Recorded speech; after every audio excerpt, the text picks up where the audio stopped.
ایک سپاہی کی خلوص کی کسوٹی صرف میدان جنگ ہے، اور اگر قدرت نے مجھے اور تمہارے امیر کو ایک محاذ پر جمع ہونے کا موقع دیا تو میرے سینے کے زخموں سے ابلتا ہوا خون میرے خلوص کی شہادت دے سکے گا۔ جاؤ اپنے امیر سے کہو، اگر اسے موسیٰ کے خلوص پر شبہ ہے تو آج ہی کسلا کے کسی شہر پر چڑھائی کر کے دیکھ لے۔ میں اور میرے یہ 50 سپاہی تلواروں کی چھاؤں میں اور تیروں کی بارش میں اس کا ساتھ دیں گے۔ اس ندی کے پار سرحدی عقاب کی مملکت ہے، یہ چراگاہیں مجاہدوں کے گھوڑوں کے لیے وقف ہیں۔ اس جنگل کے پھلوں اور شکار کے جانوروں پر صرف ان لوگوں کا حق ہے جو اندلس کی سرزمین کو پنجے غیر سے چھڑانے کا عہد کر چکے ہیں۔ اگرناتا سے صرف وہ لوگ اس زمین میں داخل ہو سکتے ہیں جو مجاہدین کی جماعت میں شامل ہونا چاہتے ہوں۔ وہ لوگ جو دشمنان اسلام کی غلامی پر کانے ہیں، یا وہ لوگ جنہوں نے عیسائیت کا باج گزار رہنا قبول کر لیا، اس زمین پر پاؤں رکھنے کی جرأت نہ کریں۔ ہمارے پاس تلوار کا جواب صرف تلوار ہے۔ مجھے ڈر ہے کہ غرناطہ کی آب و ہوا میں ان مجاہدوں کی خار شگاف تلواریں جنہوں نے بارہا نصرانیت کے دانت کھٹے کیے ہیں اپنی آہنی صفت کھو بیٹھیں گی۔ غرناطہ کی بھٹی میں ان کا لوہا پگھل کر رباب کی تاروں میں تبدیل ہو جائے گا۔ عقاب صرف اس وقت تک عقاب ہے جب تک وہ چٹانوں میں بسیرا کرتا اور کھلی فضاؤں میں اڑتا ہے۔ معاف کیجئے، ہم شاہی دربار کے آداب سے واقف نہیں، ہم صرف سپاہی ہیں اور ہماری جد و جہد کا ایک مقصد ہے۔ جس دن غرناطہ کا سلطان یہ اعلان کرے گا کہ میں اسلام کا پرچم دوبارہ کرتبہ اشبیلیہ پر نصب کرنے کا عہد کرتا ہوں، میں آپ کو یقین دلاتا ہوں کہ اس وقت آپ کو ہمیں دعوت بھیجنے کی ضرورت پیش نہ آئے گی۔ ہم بن بلائے آپ کے پاس چلے آئیں گے، اور اندلس کی وہ خاک جہاں غرناطہ کے باشندے اپنا پسینہ بہانے کے لیے تیار ہوں گے ہمارے خون سے لالہ زار ہوگی۔ حملے سے چند دن قبل آپ کو غرناطہ بلا دیا جائے گا۔ سر دست میں چاہتا ہوں سرحد کے چند اور علاقے آپ کی تحویل میں دے دیے جائیں۔ آپ اس جنگل کو مستقر بنا کر ان علاقوں کی حفاظت کر سکیں گے۔ اس سرحد کی حفاظت سے مطمئن ہو کر ہم اپنی بیشتر قوت دوسرے محاذ پر منتقل کر سکیں گے۔ میں ابو الحسن سے آپ کو اس سرحد کے گورنر مقرر کرنے کی اجازت لے کر آیا تھا، لیکن مجھے خدشہ ہے کہ ہمارے اس اقدام سے فرڈینینڈ فوراً چونک جائے گا اور ہمیں تیاری کا موقع دینے سے پہلے ہی ہم پر حملہ کر دے گا۔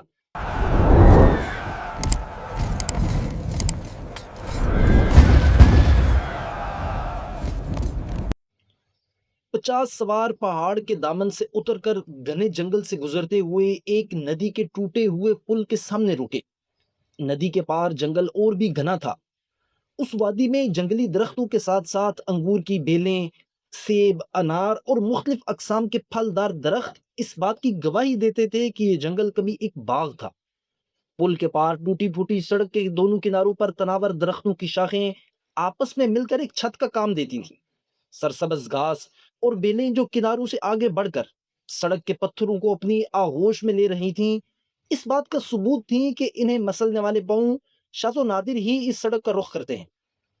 ندی کا پانی زیادہ گہرا نہ تھا اور سڑک کو چھوڑ کر یہ سوار چند قدم نیچے یا اوپر جا کر اسے بآسانی عبور کر سکتے تھے، لیکن کسی خیال کے تحت آگے جانے والے دو سواروں نے پل کے قریب پہنچتے ہی پیچھے مڑ کر دیکھا اور پیچھے آنے والی جماعت کو رکنے کا اشارہ کیا۔ یہ تمام سوار جنگ کے بہترین ساز و سامان سے آراستہ تھے۔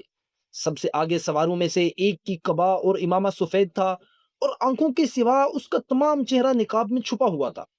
اس کا ساتھی اس رسالے کے بقیہ سواروں کی طرح زرہ اور خود پہنے ہوئے تھا، تاہم اس کا خوبصورت مشکی گھوڑا، جواہرات سے مزین تلوار کا دستہ اور اس کی زرہ اور خود کی چمک اس میں ایک امتیازی شان پیدا کرتے تھے۔ یہ دونوں سوار جو بظاہر اس دستے کے رہنما معلوم ہوتے تھے، کچھ دیر پل کے قریب گھوڑے روک کر ایک دوسرے کی طرف دیکھتے رہے۔ بالآخر سفید پوش نے کہا، مجھے بار بار خیال آتا ہے اگر اس نے انکار کر دیا تو؟ مشکی گھوڑے کے سوار نے جواب دیا، تو پھر ہمارے لیے اس کے سوا کوئی راستہ نہیں کہ ہم اسے باغی سمجھیں اور اس سے باغیوں کا سا سلوک کریں۔ نہیں، اس نے اپنی آزادی ہمارے دشمنوں سے چھینی ہے۔ اگر وہ صرف اس سرحد کی حفاظت کا ذمہ لے تو بھی ہم اس کی آزادی کا احترام کریں گے، اور اگر اس نے ہماری یہ پیشکش بھی ٹھکرا دی تو بھی میں اس سے تعرض نہیں کروں گا۔ ہاں، مجھے یہ افسوس ضرور ہوگا کہ میں غرناطہ کی فوج میں ایک ناقابل تسخیر عنصر کا اضافہ نہ کر سکا۔ مشکی گھوڑے کا سوار کچھ اور کہنا چاہتا تھا کہ پل کے پار سڑک پر ایک ہرن نمودار ہوا۔ اس نے ترکش سے تیر نکالا، لیکن ابھی کمان اٹھائی تھی کہ درختوں میں سے ایک تیر سنسناتا ہوا آیا اور پل کے پاس ایک درخت کے ساتھ لٹکے ہوئے لکڑی کے تختے میں پیوست ہو گیا۔ ہرن چھلانگ لگا کر جنگل میں غائب ہو گیا۔ تمام سوار اس غیر متوقع تیر سے بدحواس ہو کر ادھر ادھر دیکھنے لگے۔ مشکی گھوڑے کے سوار نے لکڑی کے تختے کی طرف دیکھا تو اسے تیر کے علاوہ اس پر چند دھندلے سے حروف دکھائی دیے۔ اس نے سفید پوش ساتھی سے کہا شاید اس پر کچھ لکھا ہوا ہے۔ دونوں گھوڑے سے اتر کر درخت کے ساتھ لٹکے ہوئے تختے کے قریب پہنچے۔ اس پر یہ عبارت لکھی ہوئی تھی، اس ندی کے پار سرحدی عقاب کی مملکت ہے، یہ چراگاہیں مجاہدوں کے گھوڑوں کے لیے وقف ہیں، اس جنگل کے پھلوں اور شکار کے جانوروں پر صرف ان لوگوں کا حق ہے جو اندلس کی سرزمین کو پنجہ غیر سے چھڑانے کا عہد کر چکے ہیں۔ غرناطہ سے صرف وہ لوگ اس زمین میں داخل ہو سکتے ہیں جو مجاہدین کی جماعت میں شامل ہونا چاہتے ہوں، وہ لوگ جو دشمنان اسلام کی غلامی پر کانے ہیں، یا وہ لوگ جنہوں نے عیسائیت کا باج گزار رہنا قبول کر لیا، اس زمین پر پاؤں رکھنے کی جرأت نہ کریں۔ ہمارے پاس تلوار کا جواب صرف تلوار ہے۔ یہ عبارت پڑھنے کے بعد سفید پوش نے اپنے زرہ پوش ساتھی کی طرف دیکھا اور کہا وہ کستلا کی طرح غرناطہ کے لوگوں کو بھی شک و شبہ کی نظر سے دیکھنے میں حق بجانب ہے، لیکن میں ہر قیمت پر اس سے ملنا چاہتا ہوں۔ زرہ پوش نے جواب دیا وہ یہاں سے کوئی 8 میل دور ایک پرانے قلعے میں رہتا ہے، لیکن اسے اپنی نیک نیتی کا یقین دلائے بغیر ہم وہاں تک نہیں پہنچ سکتے۔ یہ گھنا جنگل تیر اندازوں سے پٹا پڑا ہے، میں سفید جھنڈا دکھاتا ہوں، شاید اس کا کوئی آدمی نکل آئے اور ہمیں نامہ و پیام کا موقع مل جائے۔ سفید پوش نے اس بات میں سر ہلایا۔ زرہ پوش نے اپنے دستے کے ایک سوار کو آواز دی اور سفید جھنڈا لہراتا ہوا پل کے قریب آ کھڑا ہوا۔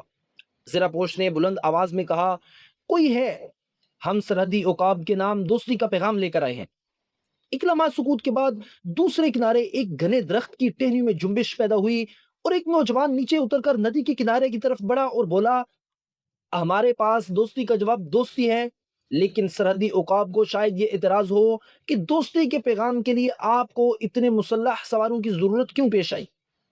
زرہ پوش نے جواب دیا مجھے یقین ہے کہ بدر بن مغیرہ کے جانباز غرناطہ کے 50 مسلح سپاہیوں سے مرعوب نہیں ہو سکتے، تاہم اس سے پوچھا جائے اگر اسے اعتراض ہو تو ہم اپنے ان سپاہیوں کو واپس بھیج دیتے ہیں، ورنہ ہم اپنے ہتھیار آپ کے پاس سپرد کر دیتے ہیں، اور تیسری صورت یہ بھی ہو سکتی ہے کہ ہمارے ساتھی ندی کے اس پار کھڑے رہیں اور تم ہم دونوں کو اپنے امیر کے پاس لے چلو۔ نوجوان نے جواب دیا اگر آپ سرحدی عقاب کا نام جانتے ہیں تو آپ شاید ان کی عادت سے بھی واقف ہوں، انہیں آپ سے ملاقات کی بجائے اس بات سے زیادہ دلچسپی ہوگی کہ آپ کے یہ سپاہی جس فوج کا ہر اول ہیں اس کی صحیح تعداد کیا ہے۔ زرہ پوش نے اپنا خود اتار کر ایک سپاہی کو دیتے ہوئے کہا اگر تمہارے دل میں غرناطہ کی فوج کے ایک سپہ سالار کے لیے کوئی عزت نہیں تو کم از کم غرناطہ کے شاہی گھرانے کا احترام ضرور ہوگا۔ نوجوان پریشانی کی حالت میں پیچھے مڑ کر درختوں کی طرف دیکھنے لگا۔ ایک لمحے کے سکوت کے بعد درختوں کے عقب میں گھوڑے کی ڈانٹ سنائی دی اور آن کی آن میں ایک سوار جس کے جسم پر چمکتی ہوئی زرہ اور سر پر خود کی بجائے سفید امامہ تھا ندی کے کنارے آ کر رکا۔ وہ 18-20 برس کا خوش وضع نوجوان تھا اور اس کے چہرے سے غیر معمولی شجاعت ٹپک رہی تھی۔ اس نے ایک لمحے کے لیے ندی کے دوسرے کنارے کھڑے ہونے والے سپاہیوں کا جائزہ لیا اور کہا بدر بن مغیرہ سے ملاقات کے لیے آپ کو غرناطہ کے شاہی گھرانے کے کسی فرد کی سفارش کی ضرورت نہیں، وہ ایک مخلص سپاہی سے مل کر زیادہ خوش ہوگا۔ زرہ پوش نے جواب دیا ایک سپاہی کے خلوص کی کسوٹی صرف میدان جنگ ہے، اور اگر قدرت نے مجھے اور تمہارے امیر کو ایک محاذ پر جمع ہونے کا موقع دیا تو میرے سینے کے زخموں سے ابلتا ہوا خون میرے خلوص کی شہادت دے سکے گا۔ جاؤ اپنے امیر سے کہو اگر اسے موسیٰ کے خلوص پر شبہ ہے تو آج ہی کستلا کے کسی شہر پر چڑھائی کر کے دیکھ لے، میں اور میرے یہ 50 سپاہی تلواروں کی چھاؤں میں اور تیروں کی بارش میں اس کا ساتھ دیں گے۔ دوسرے کنارے سے نوجوان نے ذرا غور سے اپنے مخاطب کی طرف دیکھا اور کچھ کہے بغیر چند قدم نیچے جا کر گھوڑے کو ندی میں ڈال دیا۔ وہ زرہ پوش کے قریب پہنچ کر گھوڑے سے اترا اور اپنا ہاتھ آگے بڑھا کر کہنے لگا اگر آپ موسیٰ ہیں تو میں کوئی دوسرا سوال کیے بغیر آپ کی طرف دوستی کا ہاتھ بڑھاتا ہوں۔ موسیٰ نے نوجوان کا ہاتھ اپنے ہاتھ میں لیتے ہوئے کہا تو آپ ہی بدر بن مغیرہ ہیں، میں حیران ہوں کہ بدر بن مغیرہ نے اس کا فکرہ پورا کرتے ہوئے کہا آپ حیران ہیں کہ ہم ایک دوسرے کو پہلی ہی نگاہ میں کیوں نہ پہچان سکے۔ موسیٰ نے کہا میں یہی کہنا چاہتا تھا، میرا خیال تھا آپ بڑی عمر کے ہوں گے لیکن میں خوش ہوں عقاب کہلانے کے لیے یہی عمر موزوں ہوتی ہے۔ اب اگر آپ اندلس کے شاہی گھرانے سے اپنی گزشتہ رنجشیں بھول جائیں تو میں آپ سے ایک ایسی شخصیت کا تعارف کروانا چاہتا ہوں جسے میں اندلس کے ترکش کا آخری تیر سمجھتا ہوں۔ اگر اندلس کے ترکش کے آخری تیر سے آپ کی مراد ابو عبداللہ الزغل ہیں تو میں ان سے ملنا اپنی خوش بختی سمجھوں گا۔ غرناطہ سے جو مجاہدین میری جماعت میں شامل ہوئے ہیں انہوں نے میرے سامنے غرناطہ کی صرف چند شخصیتوں کی تعریف کی ہے اور ان میں سے فوج کے وہ سالار جنہیں دیکھنے کی میرے دل میں خواہش پیدا ہوئی تھی موسیٰ، الزغیری اور شاہی گھرانے کا ایک فرد الزغل ہے۔ موسیٰ نے جواب دیا، الزغیری کو تو ہم اپنے ساتھ نہ لا سکے، لیکن آپ کی نگاہیں اگر ایک ہلکے سے نقاب کے پار جا سکتی ہوں تو الزغل آپ کے سامنے موجود ہے۔ بدر بن مغیرہ نے موسیٰ کے سفید پوش ساتھی کی طرف دیکھا تو اس نے مصافحہ کے لیے اپنا دایاں ہاتھ اس کی طرف بڑھاتے ہوئے بائیں ہاتھ سے اپنا نقاب اتار دیا۔ بدر بن مغیرہ نے موسیٰ کے سفید پوش ساتھی کی طرف دیکھا تو اس نے مصافحہ کے لیے اپنا دایاں ہاتھ اس کی طرف بڑھاتے ہوئے بائیں ہاتھ سے اپنا نقاب اتار دیا۔ الزغل کی عمر 50 سال کے لگ بھگ معلوم ہوتی تھی۔ اس نے گہری دلچسپی سے بدر بن مغیرہ کی طرف دیکھتے ہوئے کہا، اندلس کے ترکش کے آخری تیر آپ جیسے نوجوان ہیں۔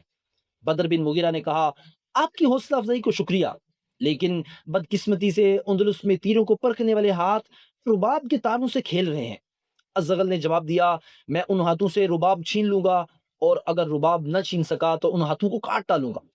اندلس کے ناکارہ ہاتھ اگر رباب کے تاروں سے کھیل رہے ہیں تو وہ اس لیے کہ ان کے پاس تیر نہیں، میں ان کے لیے تیر جمع کر رہا ہوں۔ میں تمہیں غرناطہ کی فوج میں شامل ہونے کی دعوت دینے آیا ہوں۔ بدر بن مغیرہ نے جواب دیا، یہ دعوت مجھے پہلے بھی دی جا چکی ہے، لیکن میں اور میرے ساتھی غرناطہ میں ایوان شاہی کی نمائش کا سامان بننے کی بجائے اس جنگل میں رہنا زیادہ پسند کرتے ہیں۔ ہمارے پاس یہاں سنگ مرمر کے محلات اور اطلس کی قبائل نہ صحیح، لیکن ہمیں یہ اطمینان ضرور ہے کہ ہم اہل غرناطہ کی طرح نصرانی بادشاہ کے پاس گزار نہیں۔ یہ مجاہد جو اپنی زندگی کی تمام دلچسپیاں چھوڑ کر اس جنگل میں آ بسے ہیں، غرناطہ میں جا کر دوسری غلامی قبول کرنے پر رضامند نہ ہوں گے۔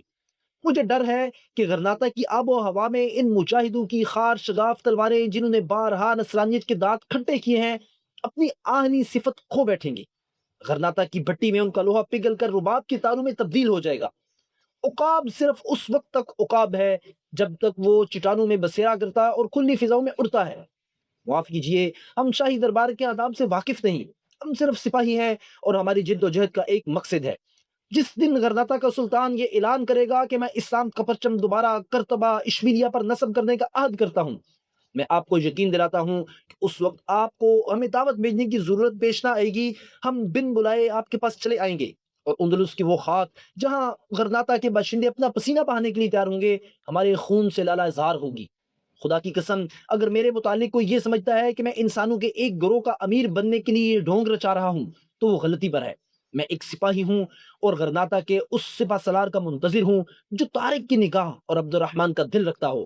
یہ وادی اس کے لیے ایک مستقر کا کام دے گی، اور جب تک وہ سالار نہیں آتا میں اس وادی کی حفاظت کرتا رہوں گا۔ اگر وہ سپہ سالار آپ میں سے کوئی ہے تو یہ مورچہ اس کے لیے حاضر ہے، ورنہ آپ جائیے اور مجھے انتظار کرنے دیجیے۔ مجھ سے پہلے میرے والد اور ان سے پہلے ان کے والد اس سپہ سالار کی آمد کی شوق میں اس مورچے کی حفاظت کرتے رہے، میں بھی اپنا فرض پورا کرتا رہوں گا۔ بدر بن مغیرہ یہ کہہ کر خاموش، اور الزغل محبت، شفقت اور عقیدت کے جذبات سے مغلوب ہو کر دیر تک اس کی طرف دیکھتا رہا۔ بالآخر اس نے کہا، مغیرہ کے بیٹے سے مجھے یہی توقع تھی۔ نوجوان، مبارک ہیں وہ چراگاہیں جہاں تمہارے گھوڑے چرتے ہیں، مبارک ہیں وہ درخت جن کی چھاؤں میں تم سوتے ہو۔ بے شک غرناطہ کے محل اس قابل نہیں کہ وہ ایک شاہین کا مسکن بن سکیں، لیکن میں تمہیں محلات میں رہنے کی دعوت دینے کے لیے نہیں آیا، میں تمہیں ایک خوشخبری دینے آیا ہوں۔ ہم کسرا کے ساتھ آخری دم تک لڑنے کا فیصلہ کر چکے ہیں۔ ابو الحسن آج بھی اعلان جہاد کرنے کے لیے تیار ہے، لیکن میں نے اس سے 4 ماہ کی مہلت لی ہے، اور ان 4 ماہ میں ہمیں بہت کرنا ہے، اور میں تمہیں یہ بتانے کی ضرورت نہیں سمجھتا کہ تمہیں کیا کرنا چاہیے۔ بدر کی خوبصورت آنکھیں مسرت سے چمک اٹھی۔ اس نے الزغل کا ہاتھ اپنے ہاتھوں میں لے کر ہونٹوں سے لگایا اور بولا، اگر نصرانیوں کے خلاف بغاوت کا جھنڈا اٹھانے کے لیے قدرت نے یہ ہاتھ منتخب کیا ہے تو میں اس کو بوسہ دیتا ہوں۔ الزغل نے ہاتھ پھیلا کر بدر کو گلے سے لگا لیا۔ الزغل سے علیحدہ ہو کر بدر موسیٰ کی طرف متوجہ ہوا، میں آپ کا اور آپ کے ساتھیوں کا خیر مقدم کرتا ہوں۔ موسیٰ آگے بڑھ کر اس سے بغل گیر ہوا۔ الزغل نے مسکراتے ہوئے کہا، موسیٰ، یہ عقاب تمہارے قبضے میں بڑی مشکل سے آیا ہے، اسے چھوڑ نہ دینا۔ موسیٰ نے بدر کی پیشانی پر بوسہ دیتے ہوئے کہا، آپ پریشان نہ ہوں، میں آپ کو اپنے قبضے میں رکھنے کی بجائے آپ کے ساتھ اڑنے کی کوشش کروں گا۔ میں آپ کو جانتا ہوں، بدر نے مسکراتے ہوئے جواب دیا، غرناطہ کی آنکھ کے تارے کو کون نہیں جانتا۔ موسیٰ نے کہا، میں ایک بات کہے بغیر نہیں رہ سکتا۔ کہیے۔ مجھے یہ خیال آتا تھا کہ حالات نے آپ کو بے حد محتاط بنا دیا تھا، لیکن آج جو کچھ آپ نے کیا ہے وہ آپ کی روایات کے خلاف ہے۔ اس وقت آپ اکیلے ہمارے پاس چلے آئے، آپ کو یہ خیال کیسے آیا کہ ہماری نیت بری نہیں؟ بدر نے ہنستے ہوئے جواب دیا، 50 آدمیوں کی نیت اگر بری بھی ہو تو بھی اس جگہ اپنے لیے انہیں کوئی خطرہ نہیں سمجھتا۔ اور آپ کو کیسے یقین آیا کہ ہمارے پیچھے کوئی فوج نہیں؟ بدر بن مغیرہ نے جواب دیا، جب آپ یہاں سے 20 کوس کے فاصلے پر تھے تو مجھے آپ کی آمد کی اطلاع مل چکی تھی، تو مجھے یہ بھی معلوم تھا کہ آپ کے پیچھے کوئی اور فوج نہیں۔ اور جب آپ درخت سے نیچے اتر رہے تھے تو میں ایک درخت کے پاس آپ کی باتیں سن رہا تھا، اس کے باوجود میں کافی محتاط ہوں۔ حقیقت یہ ہے کہ اس وقت آپ کے 50 آدمی میرے ساتھیوں کے نغے میں ہیں۔ موسیٰ نے حیران ہو کر چاروں طرف درختوں پر نگاہ دوڑائی۔ بدر نے مسکراتے ہوئے کہا، جسے ہدف دیکھ سکے ہم اسے تیر نہیں سمجھتے، میں آپ کی تشویش دور کیے دیتا ہوں۔ یہ کہہ کر اس نے ترکش سے ایک تیر نکال کر کمان پر چڑھایا اور پل کے قریب درخت کے ساتھ لٹکے ہوئے تختے کا نشانہ کرتے ہوئے بلند آواز میں کہا، ہمارے معزز مہمان یہ جاننا چاہتے ہیں اس وقت یہاں کتنے عقاب موجود ہیں؟ تختہ تمہارا ہدف ہے، ہوشیار۔ چوئی بدر بن مغیرہ کی کمان سے ایک تیر نکل کر تختے میں پیوست ہوا، مختلف اطراف سے تیروں کی بوچھاڑ آئی اور تمام تختہ تیروں سے بھر گیا۔ درختوں کے کٹے ہوئے پتے ہوا میں اڑ رہے تھے۔ موسیٰ نے حیران ہو کر کہا، تو ہمارے پیچھے بھی درختوں پر تمہارے آدمی ہیں؟ ہاں، اور آپ کے آگے بھی تختے کے دوسری طرف آپ اس سے زیادہ تیر پائیں گے۔ الزغل نے کہا، موسیٰ اس نوجوان سے ہمیں بہت کچھ سیکھنا ہے، میں چند دن کے لیے فوج کی چند سالار یہاں بھیج دوں گا، میں اس کے سامنے بہت سی تجاویز پیش کرنا چاہتا ہوں اور ہمارا ارادہ ہے کہ ہم آج ہی واپس چلے جائیں۔ بدر بن مغیرہ نے کہا، مجھے معاف کیجئے، میں نے آپ کو اتنی دیر یہاں ٹھہرائے رکھا، آپ میرے ساتھ آئیے، ہم اطمینان سے بیٹھ کر باتیں کریں گے۔ الزغل نے جواب دیا، لیکن آپ کی قیامگاہ یہاں سے کافی دور ہے اور وہاں جا کر شاید میں آج ہی واپس نہ جا سکوں، میں آپ کو زیادہ دور نہیں لے جاؤں گا، آئیے، اس جنگل کے پھل اور شکار آپ کے لیے اور اس کی گھاس آپ کے گھوڑوں کے لیے حاضر ہے، ہم آپ کی دعوت قبول کرتے ہیں۔ یہ کہہ کر الزغل گھوڑے پر سوار ہو گیا۔ بدر کی رہنمائی میں سواروں کے دستے نے ندی عبور کی۔ دوسرے کنارے پہنچ کر بدر نے بلند آواز میں اپنے ساتھیوں کو حاضر ہونے کا حکم دیا اور آن کی آن میں تقریباً 200 تیر انداز اتنی دیر میں ایک سرپٹ سوار جنگل میں چھپتی ہوئی سڑک پر نمودار ہوا۔ بدر کے تیر اندازوں اور الزغل کے سپاہیوں کے قریب پہنچ کر اس نے گھوڑا روکا اور مزمزم سا ہو کر ان کی طرف دیکھنے لگا۔ اس کی عمر 22 سال کی لگ بھگ معلوم ہوتی تھی۔ اس کی شکل و شباہت اور رنگ خاص عربی نسل یا بربری مسلمانوں کی بجائے مخلوط نسل کے ہسپانوی باشندوں سے ملتا تھا۔ اس کے چہرے سے سپاہیانہ جبروت سے زیادہ علم اور ذہانت مترشح تھی۔ بدر کی طرح اس کے سر پر بھی سفید امامہ تھا، لیکن زرہ کے اوپر وہ سرخ رنگ کی قبا پہنے ہوئے تھا۔ اس کے گھوڑے کی زین کے ساتھ چمڑے کے 2 تھیلے بندھے ہوئے تھے۔ بدر نے اس کی طرف دیکھتے ہوئے کہا، بشیر تم آ گئے، یہ تاجدار اندلس کے بھائی الزغل ہیں اور یہ موسیٰ ہے، یہ ہمارے پاس ایک خوشخبری لائے ہیں، ان قریب کسلا کے خلاف اعلان جنگ ہونے والا ہے۔ بشیر نے گھوڑے سے کود کر ان دونوں سے مصافحہ کیا اور بدر نے کہا، یہ بشیر بن حسن ہیں، آپ نے ان کا نام تو سنا ہوگا، اندلس میں ان سے بہتر جراح شاید ہی کوئی اور ہو۔ انہوں نے کرتبہ میں اپنا عالی شان محل چھوڑ کر میرے ساتھ اس جنگل میں رہنا پسند کیا۔ بدر نے اپنے ساتھیوں کی طرف اشارہ کیا اور وہ یکے بعد دیگرے جنگل میں غائب ہو گئے۔ تھوڑی دیر بعد بدر اور بشیر جنگل میں اپنے مہمانوں کی رہنمائی کرتے ہوئے ایک چشمے کے کنارے پہنچے، جہاں درختوں کے سائے سرسبز گھاس پر ایک وسیع دسترخوان بچھا ہوا تھا۔ بدر کے 50-60 آدمی یہاں بھی موجود تھے۔ انہوں نے مہمانوں کے گھوڑے ایک طرف باندھ کر ان کے آگے گھاس ڈال دی۔ الزغل اور اس کے سپاہی جب دسترخوان پر بیٹھے تو تقریباً ہر ایک یہ سوچ رہا تھا کہ میزبان نے اپنے غیر متوقع مہمانوں کے لیے کیا انتظام کیا ہوگا۔ بدر نے تالی بجائی تو درختوں کے ایک جھنڈ سے چند آدمی تشت اٹھائے نمودار ہوئے اور تھوڑی دیر میں دسترخوان پر پرندوں اور جنگلی جانوروں کے بنے گوشت اور مختلف اقسام کے پھلوں کے ڈھیر لگ گئے۔ مہمانوں نے حیران ہو کر ایک دوسرے کی طرف دیکھا۔ بالآخر الزغل نے کہا، آپ نے بہت تکلف سے کام لیا، میں حیران ہوں کہ آپ نے آن کی آن میں یہ سارا انتظام کیسے کیا۔ بدر نے جواب دیا، میں نے آپ سے عرض کیا تھا کہ جب آپ یہاں سے 20 کوس کے فاصلے پر تھے تو مجھے آپ کی آمد کی اطلاع مل چکی تھی، اور جب مجھے میرے خبر رسانوں نے یہ بھی بتا دیا تھا کہ آپ اپنے ساتھ سامان رسد بھی نہیں لائے تو میں کھانے کا انتظام کرنے کے سوا اور کیا سوچ سکتا تھا۔ کھانا کھانے کے بعد لوگوں نے الزغل کی امامت میں ظہر کی نماز پڑھی۔ اس کے بعد بدر، الزغل، موسیٰ اور بشیر باقی لوگوں سے علیحدہ ہو کر ایک درخت کے نیچے بیٹھ گئے۔ موسیٰ نے اندلس کا نقشہ کھول کر سامنے رکھ دیا اور دیر تک آنے والی جنگ کے متعلق مختلف تجاویز پر بحث ہوتی رہی۔ الزغل نے بدر کی مختلف تجاویز سے اتفاق کرتے ہوئے کہا، حملے سے چند دن قبل آپ کو غرناطہ بلا دیا جائے گا۔ سر دست میں چاہتا ہوں سرحد کے چند اور علاقے آپ کی تحویل میں دے دیے جائیں۔ آپ اس جنگل کو مستقر بنا کر ان علاقوں کی حفاظت کر سکیں گے۔ اس سرحد کی حفاظت سے مطمئن ہو کر ہم اپنی بیشتر قوت دوسرے محاذ پر منتقل کر سکیں گے۔ میں ابو الحسن سے آپ کو اس سرحد کے گورنر مقرر کرنے کی اجازت لے کر آیا تھا، لیکن مجھے خدشہ ہے کہ ہمارے اس اقدام سے فرڈینینڈ فوراً چونک جائے گا اور ہمیں تیاری کا موقع دینے سے پہلے ہی ہم پر حملہ کر دے گا۔ اس لیے میں یہ بہتر سمجھتا ہوں کہ نام کے لیے سرحد کا گورنر کوئی اور ہو مگر کام کے لیے آپ ہوں۔ 4 ماہ تک عیسائیوں سے کوئی چھیڑ چھاڑ ہمارے مفاد کے خلاف ہوگی۔ اس دوران ہم ان کے حالات سے باخبر رہنا چاہتے ہیں۔ آپ قرطبہ، اشبیلیہ اور دوسرے شہروں کے حریت پسندوں کو اپنے پاس بلائیں۔ غرناطہ اور باقی اندلس کے مسلمان متحد ہو جائیں تو ہم اس ملک کو ہمیشہ کے لیے عیسائیوں کی غلامی سے آزاد کرا سکتے ہیں۔ بدر نے مغوب لہجے میں جواب دیا، کاش یہ بات کوئی آج سے 50، 100 یا 200 برس پہلے سوچتا۔ 200 برس پہلے غرناطہ میں صرف قرطبہ، تلیطلا اور اشبیلیہ سے 3 لاکھ مہاجرین جہاد کے ارادے سے غرناطہ میں پناہ گزین ہوئے تھے، لیکن وہاں حسد و اناد کی آگ میں ان کی تلواریں پگھل کر رہ گئی۔ صرف اس وادی میں 50 برس پہلے 60,000 مجاہدین تھے۔